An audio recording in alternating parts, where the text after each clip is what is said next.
Hello students, study with IQ channel में आपका स्वागत है। मैं हूं श्वेता और आज मैं आपके लिए लेकर आई हूं बायोलॉजी का मोस्ट इंपॉर्टेंट चैप्टर जिसका नाम है पोषक पदार्थ। तो ये मोस्ट इंपॉर्टेंट चैप्टर है आपके एग्जाम्स के लिए, चाहे आप किसी भी लेवल का एग्जाम का प्रिपरेशन कर रहे हैं, चाहे आप ग्रुप डी लेवल का एग्जाम का प्रिपरेशन कर रहे हैं या फिर यूपीएससी लेवल का। हर तरह के सवालों को इसमें कवर किया गया है, इजी टू हाई लेवल का। इस वीडियो में मैंने सभी क्वेश्चंस को थोड़ा डिटेल में बताया है क्योंकि मैं कभी भी वन लाइनर पढ़ाने में बिलीव नहीं करती। और अगर आप किसी भी बड़े एग्जाम्स को क्लियर करने का ख्वाब देखते हैं, सपना देखते हैं, लक्ष्य रखा है अगर आपने अपने जीवन में, तो आप वन लाइनर पढ़ना छोड़ दें, आप डिटेल्स में पढ़ें।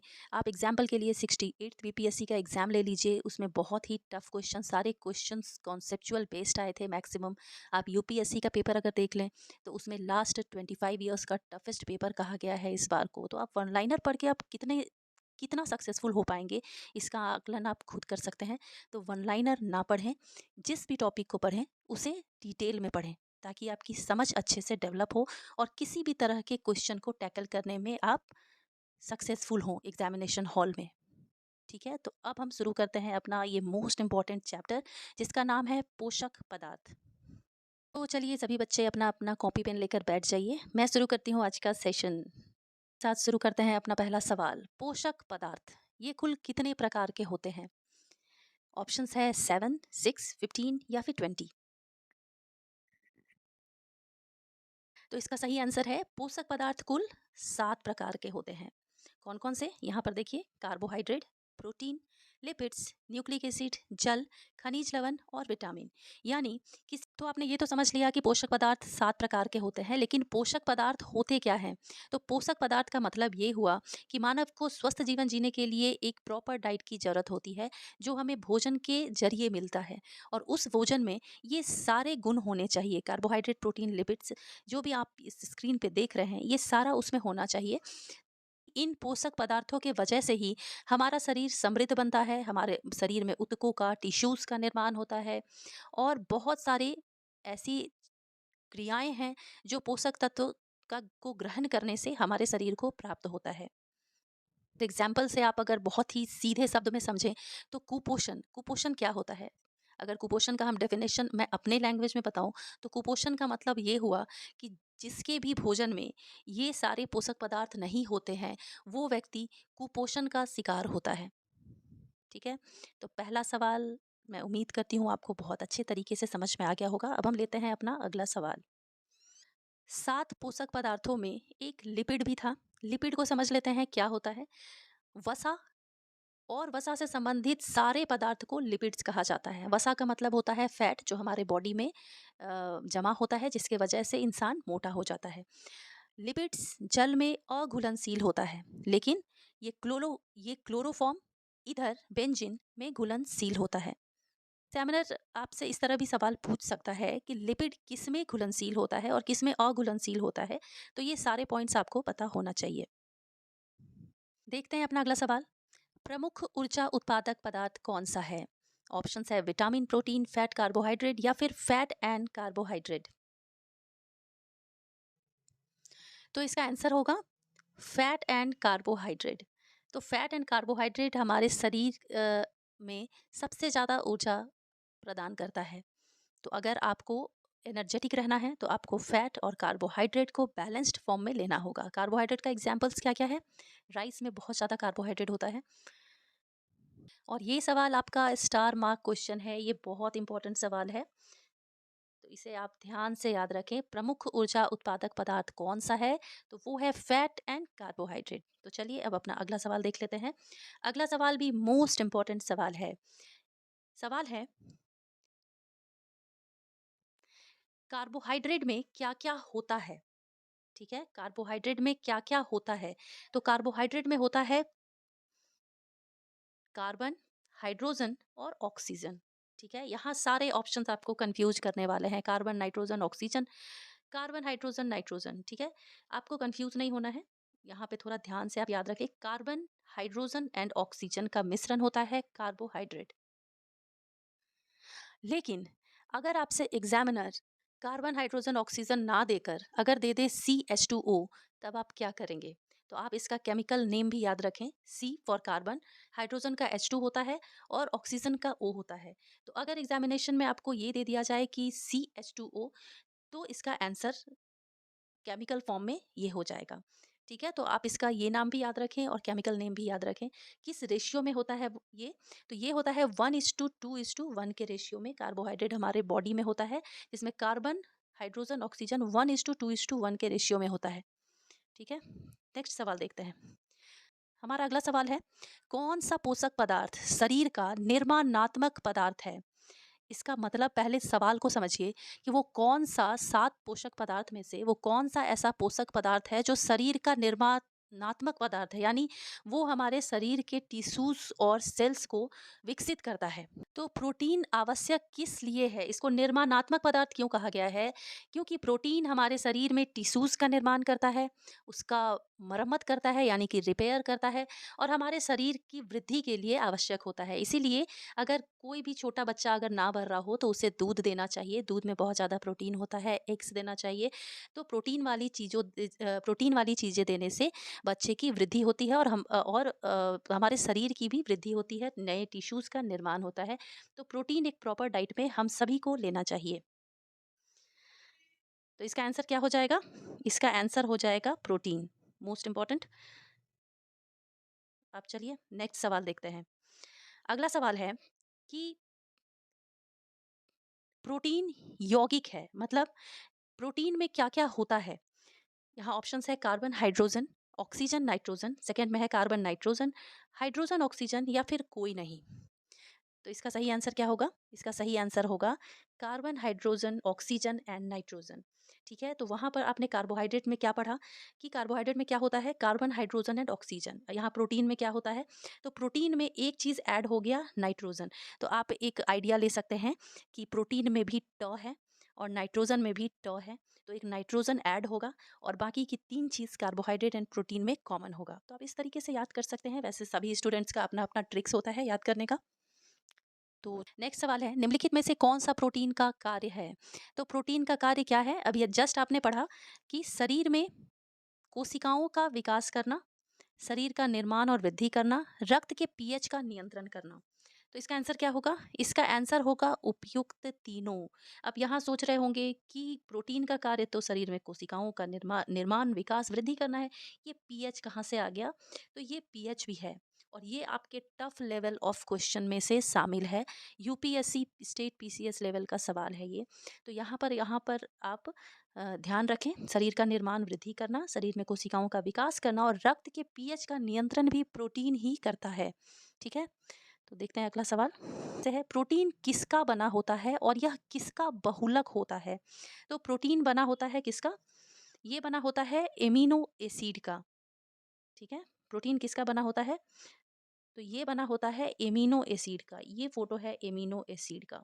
ठीक है, नेक्स्ट सवाल, मोस्ट इंपॉर्टेंट सवाल, ये हमेशा एग्जाम्स में पूछे जाते हैं और क्योंकि मैंने इसमें इमेज दे दिया है ताकि आप अच्छे से इसको याद रख सकें। नेक्स्ट सवाल है, विटामिन की खोज किसने की थी? तो विटामिन की खोज की थी कैसिमिर फंक ने और ये पोलैंड के वैज्ञानिक थे और 1911 में इन्होंने विटामिन की खोज की थी। तो विटामिन की खोज किसने की थी? कैसिमिर फंक ने। अब नेक्स्ट सवाल देखते हैं कि विटामिन कुल कितने प्रकार के होते हैं? 20, 18, 9 या 8? तो विटामिन कुल होते हैं 20 प्रकार के। तो ये दोनों क्वेश्चन वेरी इंपॉर्टेंट हैं। अगला सवाल देखते हैं, किसे सहायक आहार कारक भी कहा जाता है? इसका आंसर होगा विटामिन। तो सहायक आहार कारक किसे कहते हैं? विटामिन को कहते हैं। और ये किसके द्वारा बोला गया था कि विटामिन को सहायक आहार कारक कहते हैं? तो ये कहा गया था फ्रेडरिक कॉलैंड हॉपकिंस के द्वारा। ये आप इमेज में देख सकते हैं कि विटामिन क्या होता है। तो विटामिन एक ऐसा पदार्थ होता है जो शरीर को स्वस्थ रखने में, विकास करने में जरूरी होता है और इसकी ज़रूरत किसी भी इंसान को बहुत ही कम मात्रा में होती है। अगला सवाल देखते हैं, न्यूक्लिक एसिड या हिंदी में न्यूक्लिक अम्ल ये किसे कहते हैं? तो ये कहा जाता है, ये जीवित कोशिकाओं, सेल्स के केंद्रक में पाया जाता है। न्यूक्लिक एसिड कहाँ पाया जाता है? तो ये पाया जाता है जीवित कोशिकाओं, यानी हमारे बॉडी में जो सेल्स है उसके उसमें एक केंद्रक होता है, एक ही केंद्रक होता है, उसमें पाया जाता है न्यूक्लिक एसिड। किस रूप में पाया जाता है? तो न्यूक्लियोप्रोटीन या फिर क्रोमोसोम के रूप में इसको पाया जाता है। नेक्स्ट सवाल है, न्यूक्लिक एसिड कितने प्रकार के होते हैं? तो ये 2 प्रकार के होते हैं, डीएनए और आरएनए। नेक्स्ट सवाल है, प्रोटीन संश्लेषण किसके द्वारा किया जाता है? मतलब हमारे बॉडी में जो हमारा बॉडी जो प्रोटीन को एक्सेप्ट करती है, अपने बॉडी में रखती है, वो किसके द्वारा करती है? तो न्यूक्लिक एसिड के द्वारा करती है। तो अगला सवाल देखते हैं। अगला सवाल है खनिज लवण। 7 पोषक पदार्थों में एक खनिज लवण भी था। तो खनिज लवण मनुष्य भोजन के रूप में लेता है, ठीक है? जैसे किस रूप में? हम खनिज लेते हैं, हमारे शरीर को खनिज लवण भी चाहिए स्वस्थ रखने के लिए, वृद्धि करने के लिए। तो उसमें और किस रूप में हम लेते हैं खनिज लवण को? तो हरी सब्जी के रूप में, दूध के रूप में, मांस, अंडा, पनीर। ये सारा खनिज लवण का सोर्स है और माक्रो न्यूट्रिएंट्स है ये, ठीक है? माक्रो न्यूट्रिएंट्स मतलब जिसकी हमारे शरीर को बहुत ज़्यादा ज़रूरत है, जिन खनिज लवण की, उसमें है सबसे ऊपर है कैल्शियम, जिससे हड्डी मजबूत होता है, सोडियम, आयोडीन, पोटेशियम जो कि हमारे हार्ट के लिए ज़रूरी है, सल्फर और क्लोरीन। खनिज लवण मोस्ट इंपॉर्टेंट खनिज लवण जो हमारे बॉडी को चाहिए, उसमें है लौह का सर्वाधिक अच्छा स्रोत क्या है? अब लौह का मतलब आप लोहा ना समझ लें। लौह एक ऐसा खनिज लवण है जो हमारे बॉडी को बहुत ज़रूरी होता है हीमोग्लोबिन के निर्माण के लिए। तो लौह का सर्वाधिक अच्छा स्रोत होता है पालक। तो अगर किसी व्यक्ति का हीमोग्लोबिन बहुत ही कम हो जाए तो पालक का सेवन करने से उसका हीमोग्लोबिन में वृद्धि होती है। अगर बात करें कि सबसे अच्छा स्रोत क्या होता है लौह का, तो वो होता है हरी सब्जियां। हमें सबसे ज़्यादा लौह लवण हमको मिलता है हरी सब्जियों से। तो ये मोस्ट इंपॉर्टेंट क्वेश्चन है। अब अगला सवाल देख लेते हैं कि कौन सा खनिज लवण हमारे शरीर की अम्लीयता और क्षारकता के बीच संतुलन रखता है? अम्लीयता क्षारकता शब्द किससे संबंधित है? पीएच लेवल से। पीएच लेवल से संबंधित है। 7 से कम पीएच होता है अम्लीयता और 7 से ज़्यादा होता है क्षारकता, ठीक है? तो इसका आंसर होगा सोडियम। सोडियम हमारे शरीर की अम्लीयता और क्षारकता के बीच संतुलन रखता है। सोडियम का केमिकल नेम क्या है? Na। तो ये केमिकल नेम भी आप याद रखें। अगर सोडियम ना देखिए, आपसे क्वेश्चन में Na दिया जाएगा तो आप इस सवाल का जवाब नहीं दे पाएंगे।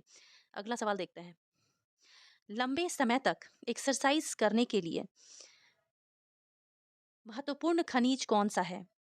तो लंबे समय तक एक्सरसाइज करने के लिए हमारे शरीर को क्या चाहिए?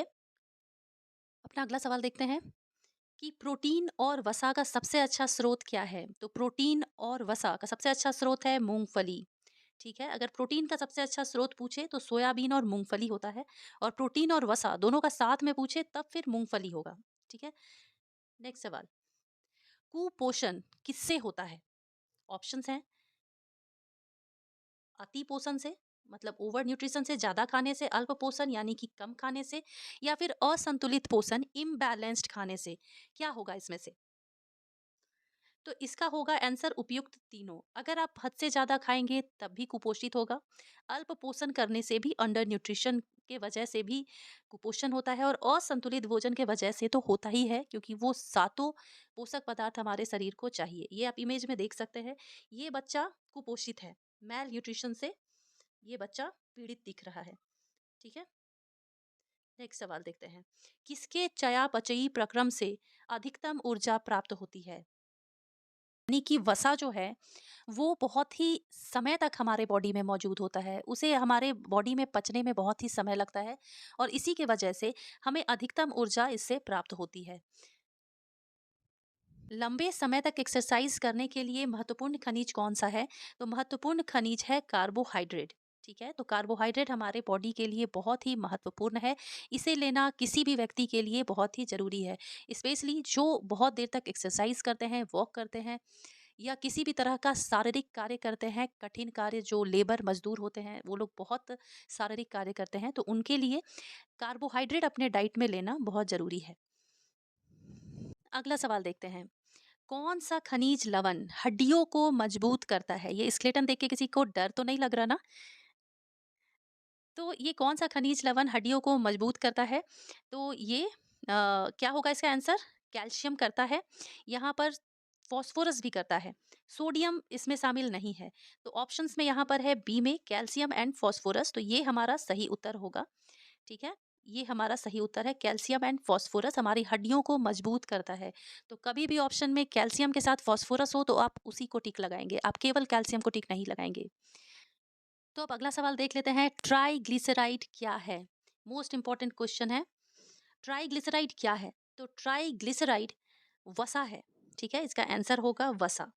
ठीक है, इसका आप ये नोट कर लीजिए, ये मेन इंपॉर्टेंट पॉइंट है। शरीर भोजन से प्राप्त वसा को किस में परिवर्तित कर देता है? ट्राइग्लिसराइड में परिवर्तित कर देता है। तो ये सवाल को घुमा फिरा के भी पूछा जा सकता है। तो ट्राइग्लिसराइड किससे संबंधित है? वसा से संबंधित है। हम जो शरीर में भोजन को लेते हैं उसको उस वसा को ट्राइग्लिसराइड के रूप में परिवर्तित कर देता है हमारा शरीर। ठीक है, नेक्स्ट सवाल, ट्राइग्लिसराइड शरीर के किस अंग में संचित रहता है? तो ये फैट सेल्स में, हमारे शरीर में फैट सेल्स होता है, उसमें ये संचित रहता है। अब नेक्स्ट सवाल देख लेते हैं, बाल और नाखून किस प्रोटीन का बना हुआ है? तो जी हाँ, हमारा बाल और नाखून भी किसी प्रोटीन से बना हुआ है। अगर आपको पता नहीं था तो अब जान लीजिए कि हमारा बाल और नाखून किस प्रोटीन से बना है। तो ये बना है केराटिन नामक प्रोटीन से। तो कभी भी आपसे सवाल पूछे कि बाल नाखून किस प्रोटीन से बना है, केराटिन नामक प्रोटीन से। ये आप बाल का इमेज देख सकते हैं, बहुत ही जूम करके ये इमेज दिया गया है। किससे बना है? ये केराटिन नामक प्रोटीन से बना है। सवाल ये भी पूछा जा सकता है कि केराटिन क्या है? बाल और नाखून जिससे बना है वो केराटिन क्या है? प्रोटीन है, विटामिन है, कार्बोहाइड्रेट है? तो आप क्या बोलेंगे? प्रोटीन है। अगला सवाल, सवाल है मिल्क से रिलेटेड, जो कि हमेशा एग्जाम्स में पूछे जाते हैं। मिल्क किस बैक्टीरिया के कारण खराब होता है? तो दूध जो है, जब खट्टा आप बहुत देर बाहर रख देंगे तो वो खट्टा हो जाता है, फट जाता है। किसके कारण होता है? तो लैक्टोबेसिलस के कारण होता है। ये देखिए, लैक्टोबेसिलस के कारण होता है। तो दूध से संबंधित कोई भी क्वेश्चन होना तो उसमें लैक्टो नामक शब्द का प्रयोग बहुत ज़्यादा होता है। तो आप ये ट्रिक से इसे याद रख सकते हैं। लैक्टो नामक वर्ड आपका हर सवाल में आएगा, दूध से संबंधित सवाल में। ठीक है, दूसरा नेक्स्ट सवाल है, गाय का दूध का हल्का पीला रंग होने का क्या कारण है? तो उसमें होता है कैरोटीन। पिछले क्वेश्चन में था कैरेटीन, ये है कैरोटीन, दोनों में आप कंफ्यूज नहीं होंगे। तो दूध जो हल्का पीला रंग का होता है वो किसके वजह से होता है? कैरोटीन के वजह से होता है, जो कि किसका बना होता है? हाइड्रोकार्बन का। इसका फॉर्मूला है C40H56। नेक्स्ट सवाल है कि दूध का सफ़ेद रंग किसके वजह से होता है? कैसीन के वजह से। तो सफ़ेद रंग होता है कैसीन के वजह से, और पीला रंग होता है दूध का कैरोटीन के वजह से। ठीक है, नेक्स्ट सवाल, दूध प्रोटीन को पचाने वाला एंजाइम का क्या नाम है? दूध जो हम शरीर में पीते हैं उसको पचाने के लिए हमारे बॉडी में एक स्पेशल एंजाइम है जिसका नाम है रेनिन। तो रेनिन नामक एंजाइम दूध प्रोटीन को हमारे बॉडी में पचाता है। अगला सवाल भी मोस्ट इंपॉर्टेंट सवाल है, जो कि हमेशा पूछे जाते हैं। अब ये अच्छा अच्छा खाना देख के आप खाने मत चले जाना।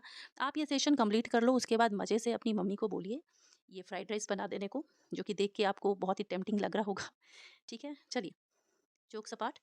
अगला सवाल देखते हैं, बासमती चावल के दाने पकाने पर लंबे हो जाते हैं किसकी अधिकता के कारण? तो इसका आंसर है एमाइलोज। एमाइलोज की अधिकता के कारण बासमती चावल लंबा होता है। ठीक है, बासमती चावल का सवाल आपको हमेशा दिखने को मिलेगा, बट टफ क्वेश्चन जब एग्जामिनर पूछेगा तो ये सवाल जरूर पूछेगा। तो आप ये भी चावल से संबंधित इस सवाल को भी आप देख लीजिए। नेक्स्ट सवाल है, छोटे और मध्यम आकार वाली चावल की में अधिकता होती है किस चीज़ की? तो इसका आंसर है एमाइलोपेक्टिन। ठीक है, तो बासमती चावल के लिए क्या था? बासमती चावल के लिए पिछले क्वेश्चन में था एमाइलोज, और छोटे और मध्यम आकार के चावल के लिए क्या था? तो एमाइलोपेक्टिन। ठीक है, नेक्स्ट सवाल। तो चलिए, कुल 37 क्वेश्चंस थे जो कि मोस्ट इम्पॉर्टेंट क्वेश्चन थे आपके एग्जाम्स के लिए। और आप ध्यान रखिएगा, अगर पोषक पदार्थ चैप्टर से कोई भी सवाल आपके एग्जामिनेशन में पूछा जाता है तो मेरे इस वीडियो से बाहर एक भी सवाल नहीं आएगा। अगर आया तो आप मेरे चैनल को अनसब्सक्राइब करके आप निकल जाना, डिसलाइक मार के चले जाना। ठीक है, तो अगर आपको ये मेरी मेहनत पसंद आई तो आप मेरे चैनल को लाइक शेयर सब्सक्राइब जरूर करें। मिलती हूँ अपने नेक्स्ट वीडियो में बायोलॉजी के एक दूसरे चैप्टर के साथ। टिल देन, पढ़ाई करते रहें।